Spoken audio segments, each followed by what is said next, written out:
Most people don't know this. The 2011 Smithville tornado hit wind speeds that barely existed in our measuring equipment.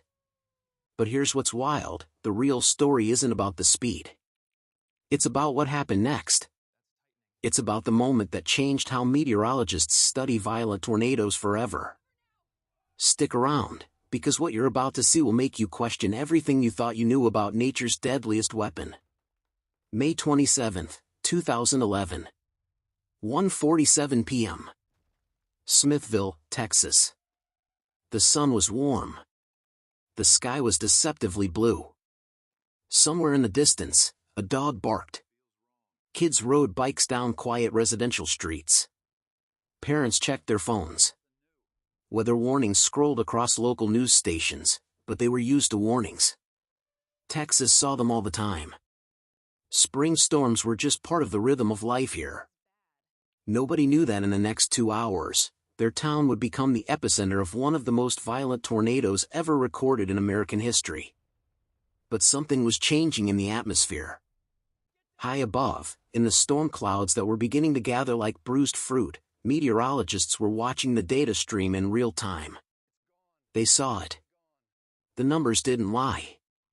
Around 1:30 p.m., the National Weather Service in Fort Worth started receiving alarming readings. The atmospheric pressure was dropping. Fast. Wind shear was rotating in ways that made experienced meteorologists lean forward in their chairs, holding their breath. Something wasn't right, one of them would later say.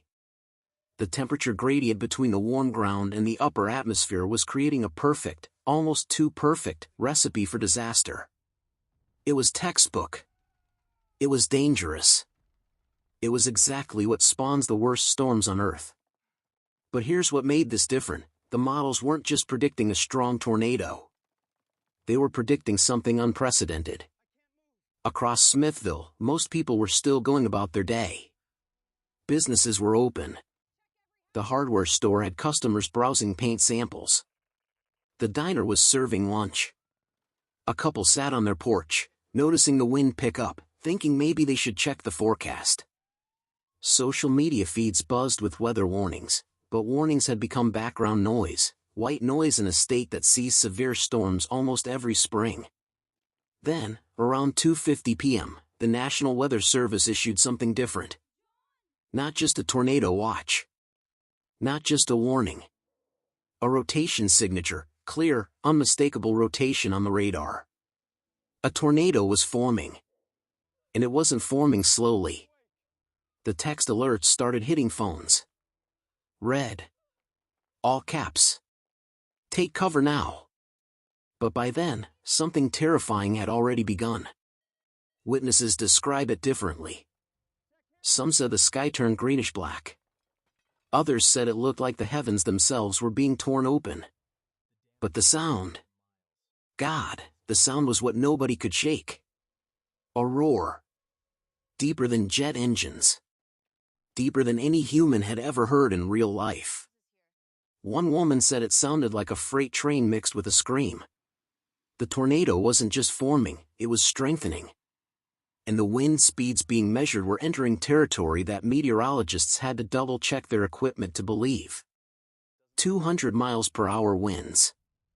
Then 205. Then approaching 210. These are numbers that exist in theory. Numbers that appear in academic papers. Numbers that shouldn't happen in the real world. But they were happening. Right there. Right then. In a small Texas town. The National Weather Service would later call it the most violent wind field ever recorded in a tornado. The enhanced Fujita scale goes up to 5. The destruction pattern suggested sustained winds that might have briefly exceeded EF5 thresholds, a rarity so extreme that it's debated even among storm experts. People started realizing this wasn't a warning anymore. This was happening. A man ran into his yard to yell at neighbors. The wind knocked him off his feet before he could speak. A family huddled in their bathroom, the only interior room in their house, and held each other as the sound became so loud they couldn't hear themselves scream. The tornado made contact with Smithville at approximately 3:07 p.m. It was a narrow vortex, maybe a half-mile wide at its core, but what it lacked in width, it made up for in pure, unbridled ferocity. Houses didn't collapse gradually. They disintegrated. Concrete foundations were scoured clean. Asphalt was ripped from roads. Trees, 100-year-old oaks, were snapped like toothpicks and debarked, their logs scattered miles away. One photographer who captured footage in the aftermath described it as surgical devastation. The tornado didn't just destroy. It obliterated. It erased. A high school was partially destroyed. The roof was simply gone. Students and staff who had sheltered in hallways emerged into a landscape that no longer existed. The tornado weakened slightly as it crossed Highway 77.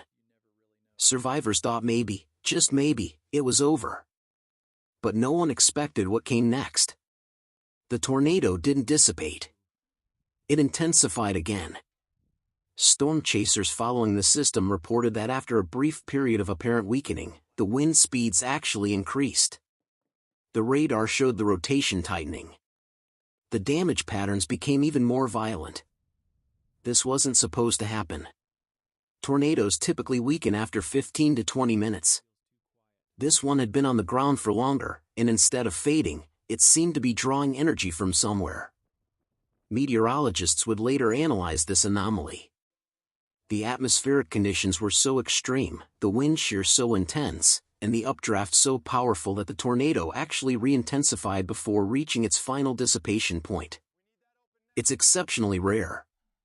In fact, modern tornado records barely show precedent for this type of behavior at this intensity level.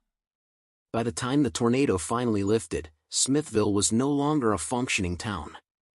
It was a disaster zone. Power was out. Communication systems were offline. The town was plunged into absolute darkness. But in that darkness, there were stories.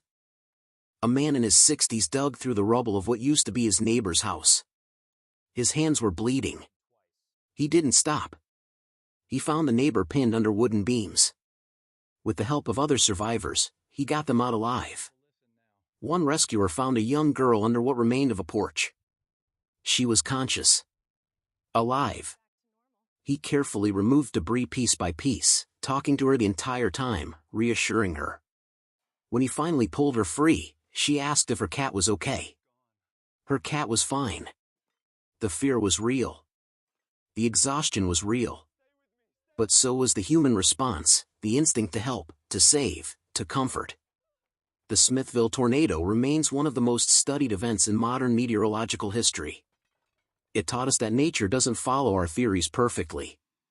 The real world is more violent, more unpredictable, and more powerful than even our best models predict.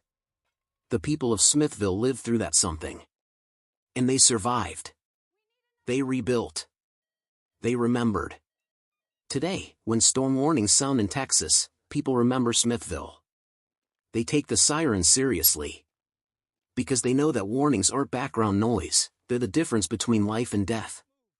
Thanks for watching. If you found this story compelling, hit that like button and subscribe to AMCA AI for more deep dives into the unseen forces shaping our world.